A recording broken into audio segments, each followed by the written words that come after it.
It's a couple minutes after 4. I'll go ahead and get us started.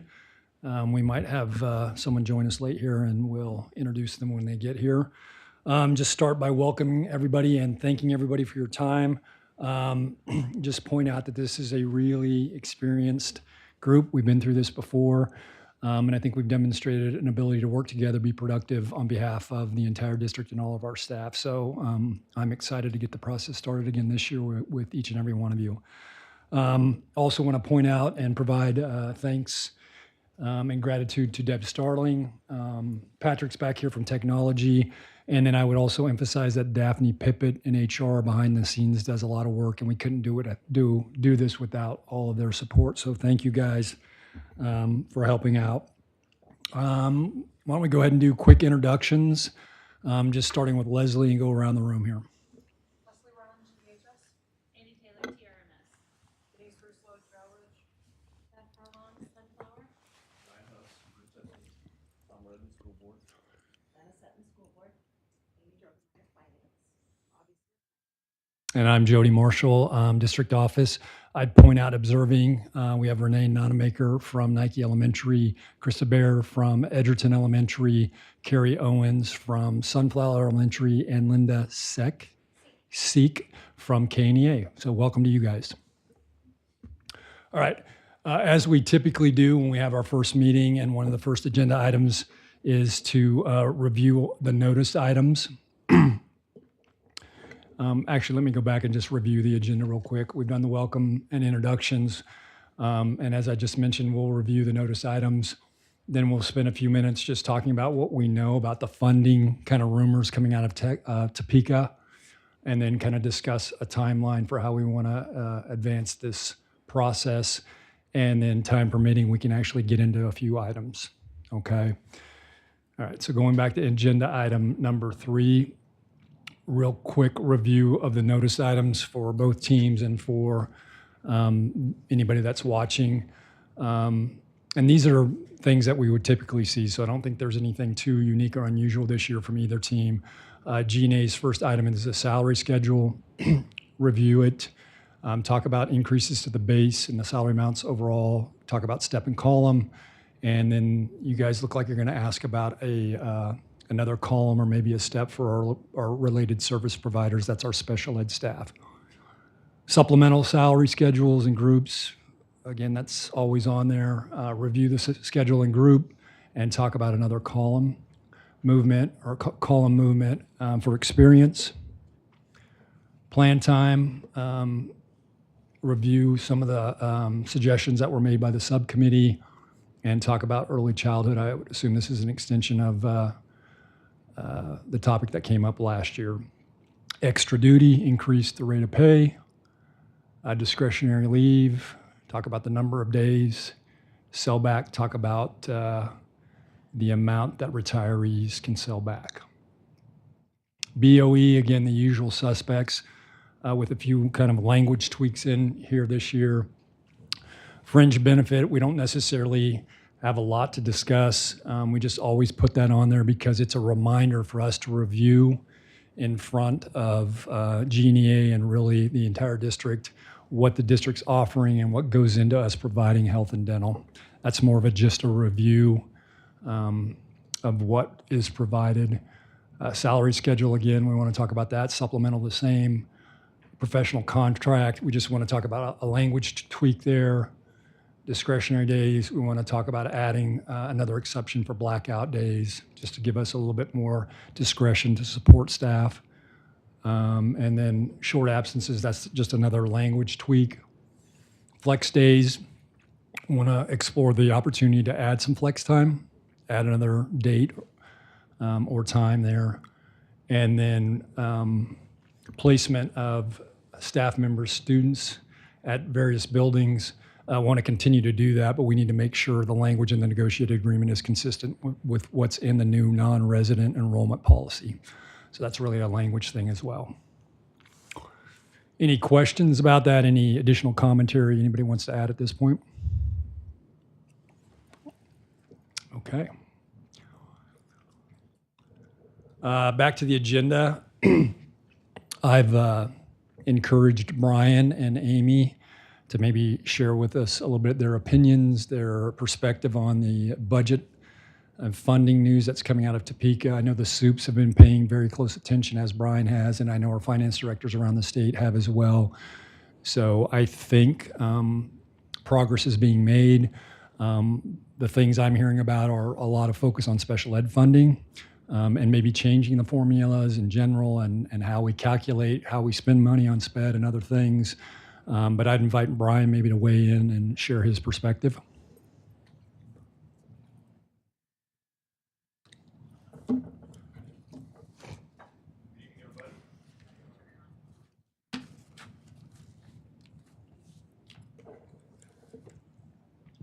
All right, there we go. Good evening, everybody. There is obviously a lot of jockeying going on in the legislature. We're right in the thick of things. And this is always a very interesting time of the legislative session because you start to see things rise to the top, but there's still a whole lot of jockeying to try to get items in that folks would like to have in. So I won't try to, forecast what might go on across the board, but I will focus a little bit more on SPED. And then I'll let Amy talk a little bit about our per pupil allocation that's coming. Those are probably the two biggest things that stand to impact our budget going into next year.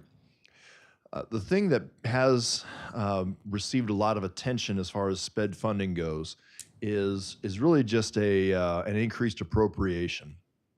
So, as you know, the state is mandated to have 92% of the funding expenditures that we have funded by the state. So the state asked for Frank Harwood to give some numbers to them based on what the districts are spending on SPED. So across the state, he gathered all the information for all the expenditures for SPED across the state. And then asked each district or took a look at what each district spends on SPED across the state. And so he calculated the percent of the overall SPED expenditures that are taken for each district.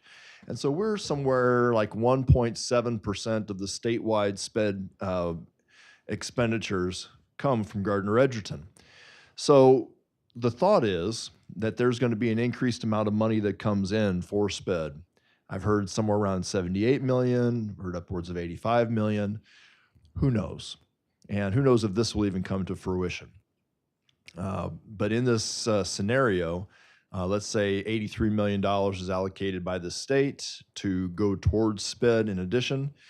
We would stand to gain somewhere in the $1.3 million range. I'm looking at Amy because she's already seen these numbers as well. These are all real round numbers that have not been at all promised by the legislature. We'll see. That seems to be the direction that has the most attention right now. This time last year, I believe I told this group that we would likely see an increase in SPED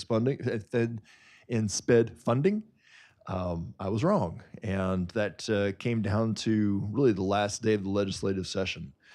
So we'll see what happens this year with all of that. I know that our local legislators are very interested in increasing the SPED funding for us, and I'm in communication with them fairly regularly about that to get their opinions onto where we're at. We'll just see. And so as we go through our discussions for the next couple months, we may not know at all where we're at with that funding. But our hope is that we will see an increased funding towards SPED that will help us tremendously. And keep in mind too that we're about $6.5 million short in SPED funding that we move over from general fund each year. Really should be getting about $4.5 million more from the state. We're just not. And so the 1.3, if that comes, it's nice, but it's still well short of what we would like to see come. So anyway, we'll just see how that all pans out. I'll turn it over to Amy. Thank you. So as we experience every year, there is talk of increase in the base aid for our students that we receive for all of the FTE weightings that we get. The number is driven, or at least right now, the legislature has that tied to the Consumer Price Index for the Midwest over the last 3 years. And so the number that's preliminarily been thrown out to us is not quite $300 more per per FTE than we're receiving this year. We aren't sure if the SPED funding will affect any of that, or if that number will hold true as we get closer to the approval process and getting in that. So we're waiting for that information, but that's the number that's kind of stuck for the last couple of months in our conversations with KSDE. The one complicating factor that we have is that there are some measures that have been introduced in both sides of the legislature about what years you can count for your funding. So as it's currently written, we could use the prior 2 years, whichever the higher of the enrollment is. But there is some talk about moving that to the 1 year prior or the current year. And to us, that would actually be a decent hit to the new money that we're hoping to receive. So we're watching that anxiously. The last information that I got is that there was an amendment in the House to delay that by a year so that districts can prepare for that and not be, some people are in 2-year agreements with their negotiated agreements and have promised these monies to our staff. And so we want to make sure that we're being responsible with what are we exactly going to be getting before we would even be able to put forth an offer. So we have a wide range of numbers. And as a reminder, last year, our new money was almost $4 million. We're looking at anywhere from maybe 1.7 to 3.4 this year, and it's worst case, best case scenario. So there's such a wide swing in there that we're just not confident in being able to put anything forth. And once the legislature finishes and that really gets into focus, then we can definitely have a lot of those financial conversations.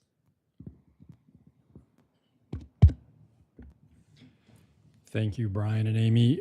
Jeannie A., do you have any observations, anything that you'd like to share about what you're hearing or what your KNEA representatives are telling you to are they making any predictions on funding, making any suggestions for what to be on the lookout for, or anything like that? I've heard the same thing. Okay. It's a wait and see. Yep. And I didn't tee this agenda item up very well, but I think we all realize how important funding is from the state. And that goes into everything we do from an operations and obviously a compensation and adding staff standpoint. And new money is especially critical when we talk about giving meaningful raises and adding staff and the requests that are coming from buildings. So I think we all realize we have to have a pretty clear idea of what the funding is going to be before we can get into some of the more significant items in the negotiation process, most especially compensation. So the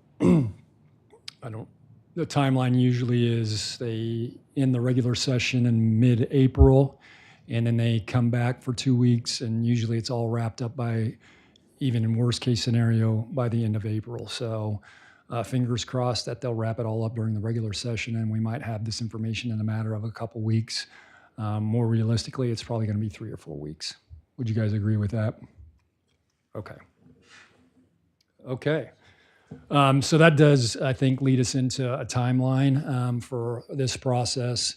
Certainly tonight, if we have some non-comp items, we'd love to chew on those and work through those. But I think, again, for both teams and the general audience and our certified staff, we're probably going to have to delay the comp items until we get this information from Topeka. So depending on what kind of progress we make here, if we want to have a second meeting before we get too deep in April, because we've got some other non-comp items, glad to do that. And it'd be nice to get all those things worked through. And then we can talk about scheduling that next meeting that more coincides with when we get a straighter answer out of Topeka. Does that make sense? Okay. Yes. We have an inside source here, so. Well, yeah, the good news is, we've talked about this really every single year. Our goal is to conclude negotiations before folks leave so we can actually send contracts out, and there's that assurance everybody has before they leave for summer. And Daphne Pippett's excited because we've got all the contracts and stuff done. That still should be our goal. And I think we can probably meet that because I don't think they're going to still be chewing on this, grinding on this in the middle or end of May. So let's set our sights on that. All right, that leads us into non-comp items. Do you guys have any proposals you'd like to share tonight to ask us to consider? If you're not really ready there, we do. I think it was at that point at the time it's going to be on Monday. I don't think we were ready to propose anything tonight. So that is a good point. So be assured, we will be more than glad to give you a much more detailed budget presentation. And we're going to assume you're going to ask for that. Okay, so we were thinking that would be meeting 2.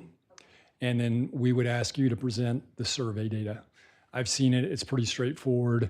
I could probably explain it, but again, we always appreciate and enjoy when you guys explain the data from your members. So can we put that on the agenda for the second meeting? Okay. All right, well, we have some comp items that are non-comp items we can probably chew on and consider. So let me do this. I have a handout to give everybody and I'll pull it up on the screen as well.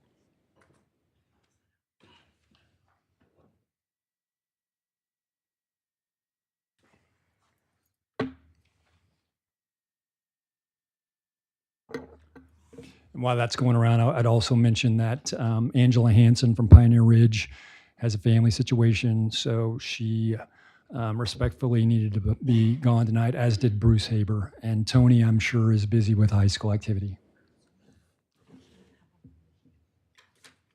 Is there an extra one? Just pass it along to Deb when we get a chance.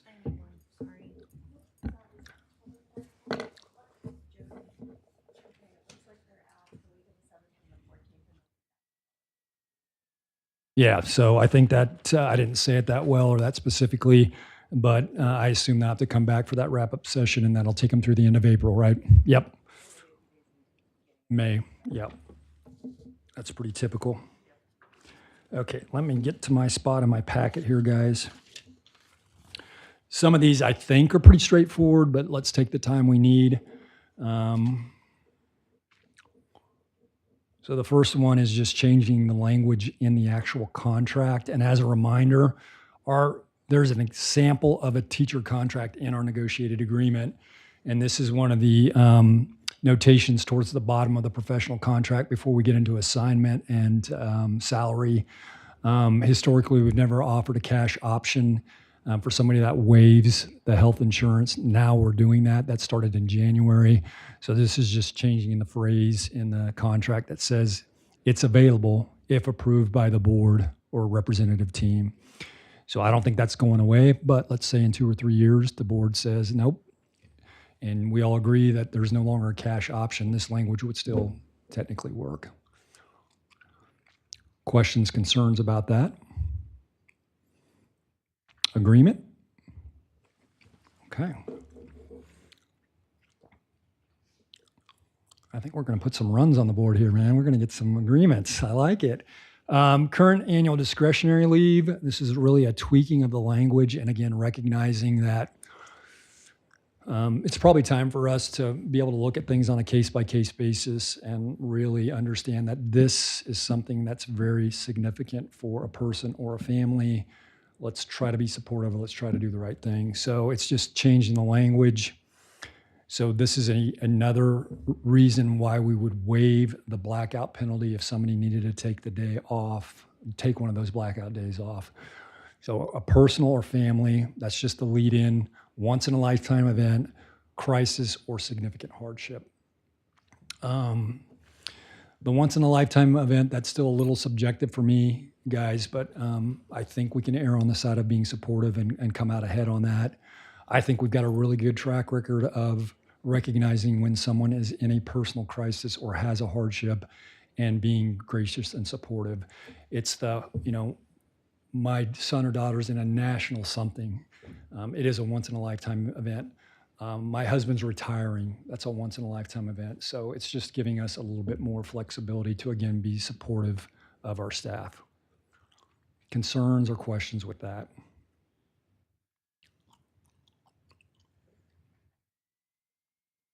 Okay, we have agreement. 2 for 2. Okay, this next one is a language thing that I think you guys brought up last year, And it's just when a teacher covers, it's class coverage. We can't require it, and we've never really operated from that perspective. It's a request. So it's just changing the language to reflect what we're asking and what we're doing. I know it's kind of a nitpicky thing, but it is it more accurately describes what we do and what we expect. Good with that? Okay. All right, let's skip flex days. School placement for students. I'm the policy kind of wonk here, so this is mostly policy stuff, but I do want you guys to read it and see if you have any questions or concerns, and we can even table this so you can go digest it. But this is, again, language out of the negotiated agreement that lets a staff member know that they can request that their child be transferred or placed in the non-home building. With the new policy, the non-resident open enrollment policy, to be in compliance with that policy and also just be consistent with our intra-district process, we need to tweak the language in here. So basically, I think it's an improvement for our staff, to be quite frank. But it's basically saying that the professional employee would need to put, like if they live in Olathe, they would have to fill out the non-resident. But if they live in Gardner and their home building is Grand Star, but they want their kiddo to go to Moonlight, it's the intra-district process. So they just need to be in compliance with approved, published policy and procedures. The procedure for intra-district, which I know is probably a little bit more of concern for our staff, it really hasn't changed.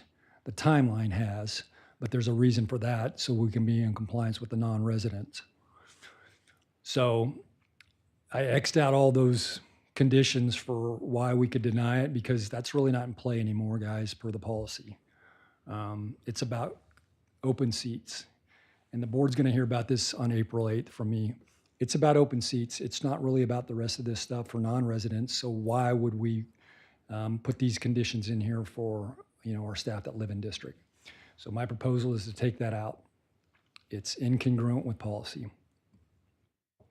And then if you skip down to the middle of the paragraph there, a copy of each approved transfer shall be provided to the sending and receiving school. That's just internal protocol.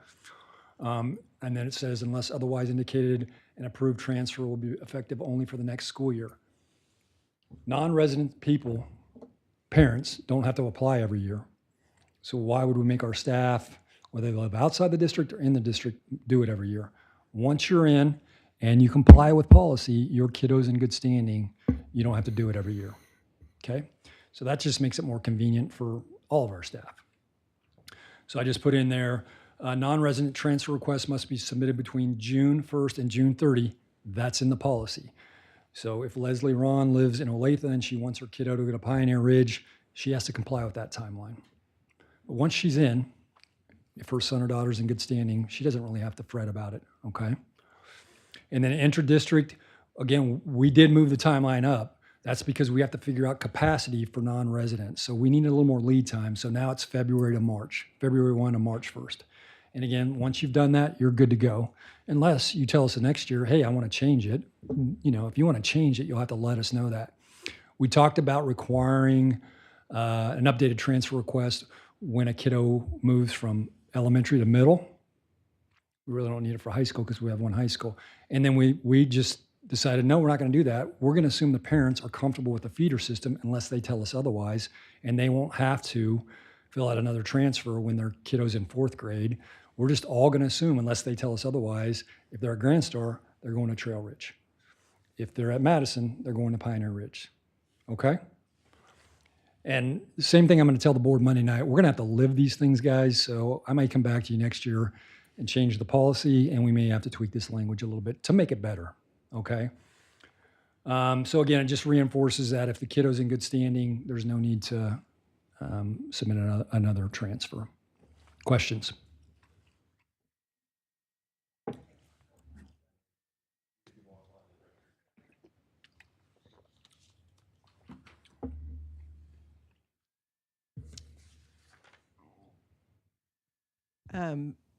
We're seeing at Trail Ridge students that typically would feed into Moonlight or Wheat Ridge are now coming to our building, which makes sense because they're on that side of the tracks. They're going to stay with the kids they've gone with the whole time. If you've been in the district long enough, you would know that that Moonlight feeds two schools.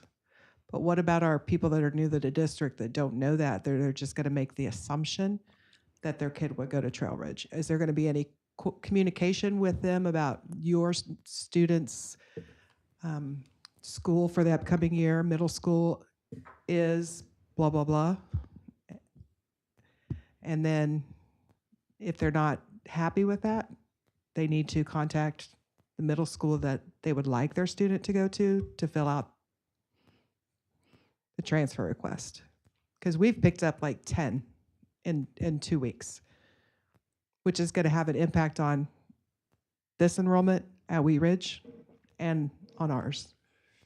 Yeah, that's a great question. And I think we can work with Tracy Platt to identify the kiddos that would go to Wheat Ridge versus Trail Ridge that have put in for a transfer request. And so we can work individually with those families to head off that confusion.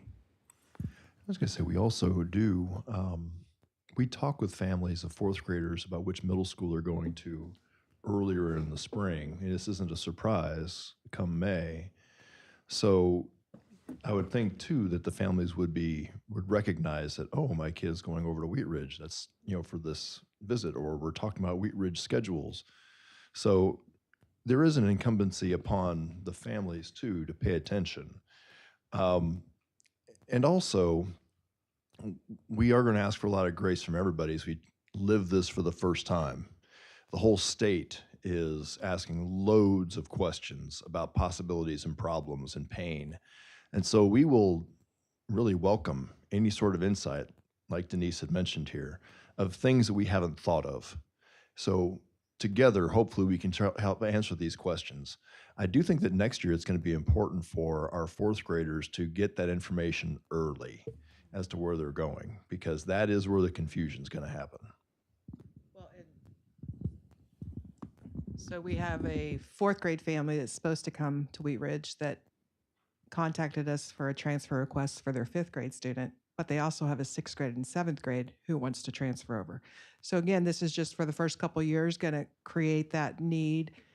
And when we're talking about staffing, I just think if there's a way that we can communicate that to those elementary kids, like, this is where you're supposed to go. If this isn't where you plan to go, I'm sure it'll be worded much better than that, because you'll do that, Jody. But, contact, whichever school it is you wish to attend. I think people also are assuming, because we have the open enrollment,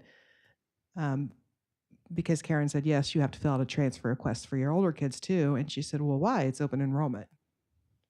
Yeah. So I'm just kind of seeing that people who are going to bring that fourth grader to Wheat Ridge as a fifth grader, and they have kids at Trail Ridge, have kids over here, are going to assume that they could also take their other kids.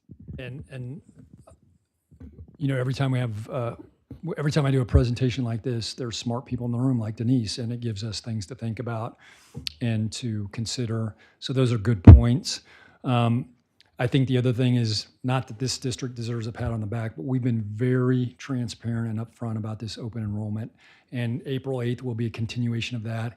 And the way we're going to set this up, whether you live in Paola or you live in Symphony Farms, you're going to know where the open seats are. And you're going to know which courses are available at the high school. So parents are going to be able to make an informed decision. And then when we're at capacity, we're shutting it down. Because that's the other thing I'm going to emphasize a great deal on Monday that people are tired of me saying is, we're going to take care of the kids that live in our school boundaries. They get the right of first refusal. But that parent in Paola is going to be able to see, hey, I'm not going to be able to get my kiddo in ceramics. There's enough seats in the freshman class, but they're not going to get into auto tech or whatever. So they can make an informed decision and stay in Paola, or come and know they're not going to have access to each and every course. And when seventh grade is full at Trail Ridge, we're going to shut that down for non-residents. And then ultimately it's going to be shut down for intra-district people as well.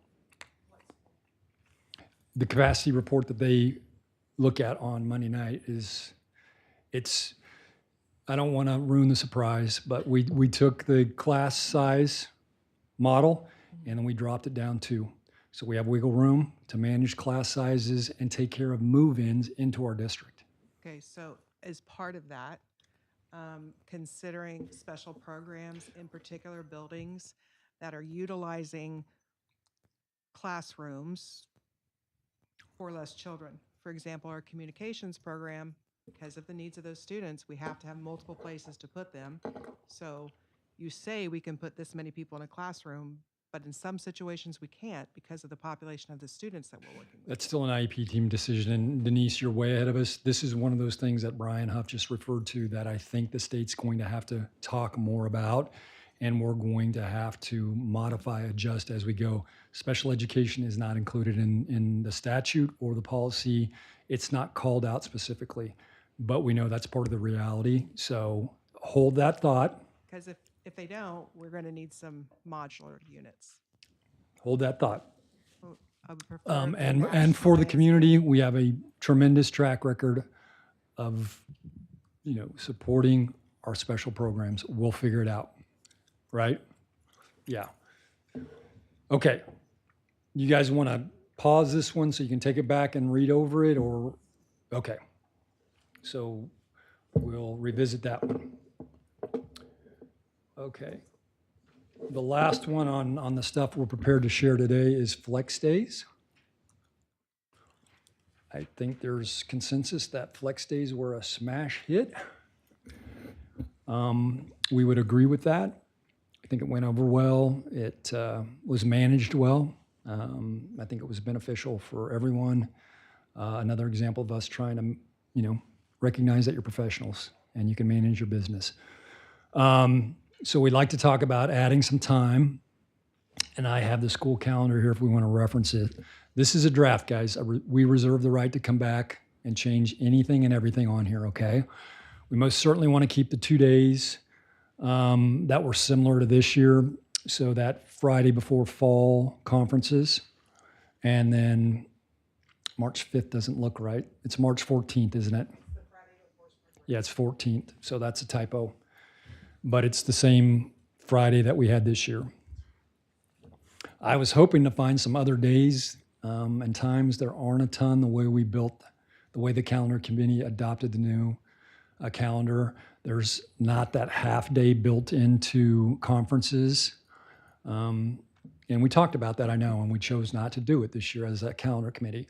But there is that half day right before winter break. Preschool through 4th grade, there's no kids. We're not comfortable telling the elementary staff they can go home for the whole day, or flex the whole day is a better way to put it. Because 5th through 12th grade had the kiddos till I think 12 or 12:30. What we would propose is that's work time, flex that time in the afternoon. And if you're good to go and have your business taken care of, you could leave early. So I would suggest that we just consider this one, and you guys can even come back with some other ideas. There are several work times at the beginning of the year, and I'm just going to let you know that we're not super wild about that because that's start of the year stuff, and principals feel very strongly we need people in the buildings for those days before students arrive. And then I think there's some work time that first day back after winter break. Again, our preference would be to have people in the building getting, settled in and getting ready to go. So if you find some other dates, times on the calendar you want to suggest, we'll listen. I just didn't find a bunch of other opportunities. And this might fold into wellness days and discretionary days. So again, just respectfully ask for the right to revise this, but to get you thinking about it. Any initial reaction, response, preferences?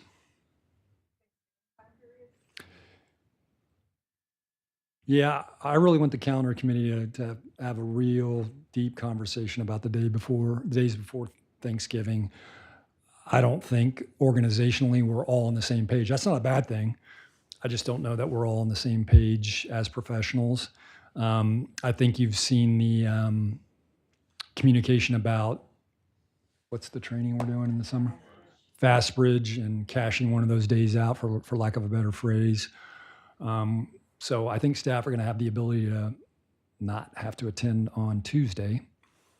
But short answer, Leslie, I think we welcome some conversations about those days before Thanksgiving break. I feel like that should be driven through calendar committee first. All of these flex days are tied to work days, They're identified as work time, and those ones before Thanksgiving are PD. days. And, I don't want to get, straightforward proposals that are pretty clear to everybody, black and white, seem to go over better and are more workable. We are aware of some of the PD options in other districts where if you do it ahead of time, so I'm not sure how we'd react if you guys came forward with an idea like that. And I just don't know that we're there yet. I prefer calendar committee, take a first shot at that kind of stuff. But again,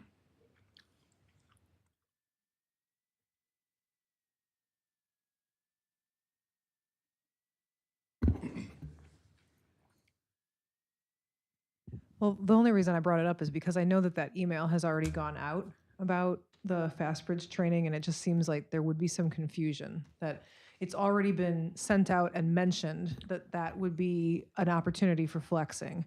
And then, like, I do agree that we need further discussion on this, but it's already been put out there. So that's why I asked that question, because that's not on this list. yeah, that's probably semantics. I would say that's a swap. It's not flex. And so, yeah, that's good feedback for us as well. And that's out there and we're going to honor it. So I would imagine a lot of folks are going to take advantage of that and try not to work the Tuesday before Thanksgiving. And good for them. Welcome, Tony Taylor. That's okay. Busy time at the high school, we know. Okay, well, I think we've got something to work off of there. Give me some feedback on the language about placement of students. I'm going to go back to the notice items.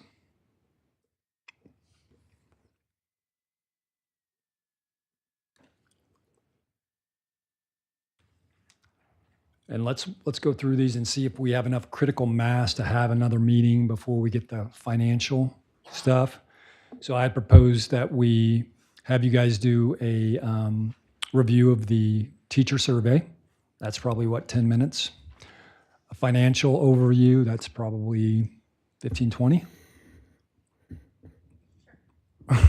She wanted 30. Okay. So we've got two pretty good agenda items that would take maybe a half an hour. Are there other things on here that we can, let me look at my list here. Fringe benefit, that'll be part of Amy's budget overview. Supplementals, we might have a position we could run by you. These other things I've addressed. So we could certainly follow up on the flex days and the placement. That's probably a pretty short conversation on your list. Are there things that you guys would feel, plan time is one I assume is going to take some back and forth, but are there items on here that you guys could bring to a second non-comp kind of meeting that we could consider?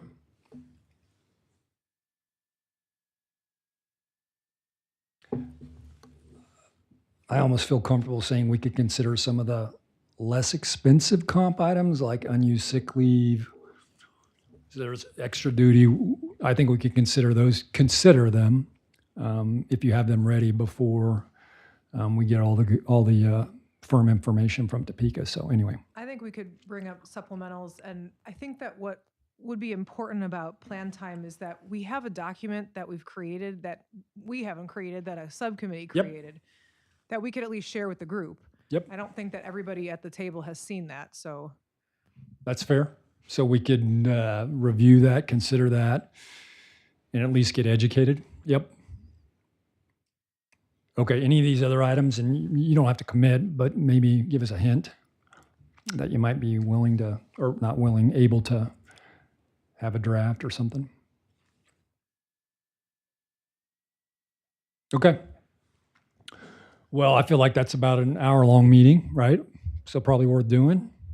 Okay, so let's, before I say let's wrap up and look at our calendars, any other thoughts, comments, any other requests, anything you guys need?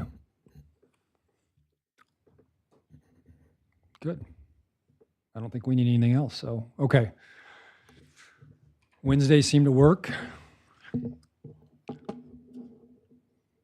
I honestly don't mind missing soccer games on Tuesdays and Thursdays if you guys.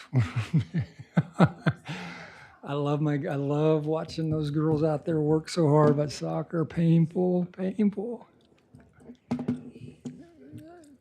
Tony, you know what I'm talking about.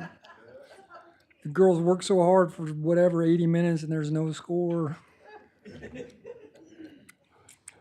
All right, someone throw out a suggestion. When are we looking at April? Yeah, what's going on? Yeah, 17th. Oh. We have a board meeting the week of the 8th. I don't know that I mind meeting again, but that's 24th. I'm good. There's a foundation meeting. A foundation meeting in here, if we could get in earlier, it starts at 4:45. Yeah, I don't think we can commit to being done by then.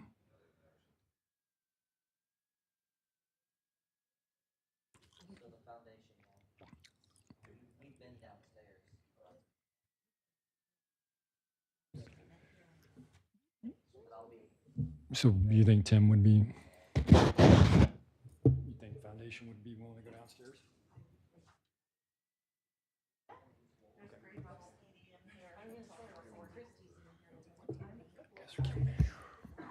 Okay. Nothing the first, May 1st. Yeah, we're gonna lose. I don't want to lose momentum and push this out too far, guys. Yep. How about the 11th? Or the 16th or 18th? 16th? Going once? The 11th? The 11th? The 11th?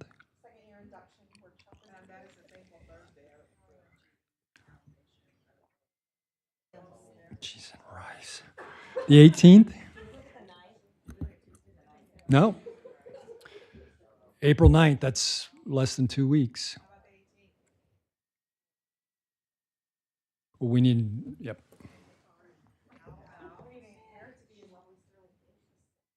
Sterling is nice. Mike Simpson's hometown. Okay, I just feel like we lose momentum when we push these things out a month or so, guys. The 9th? Okay. Quick turnaround. So whatever we're working on, let's, So we'll have, agenda will be teacher survey, finance, and then these non-comp items, including plan time, the things that I presented that we didn't resolve. And what was the other item you said you'd be ready for, Leslie? Supplementals. Okay. Say April 9th. We're gonna have to get Carla to move from in. 4-ish. Okay. Yes, ma'am. We'll send an appointment out. All right. Thanks so much, guys. Have a good night.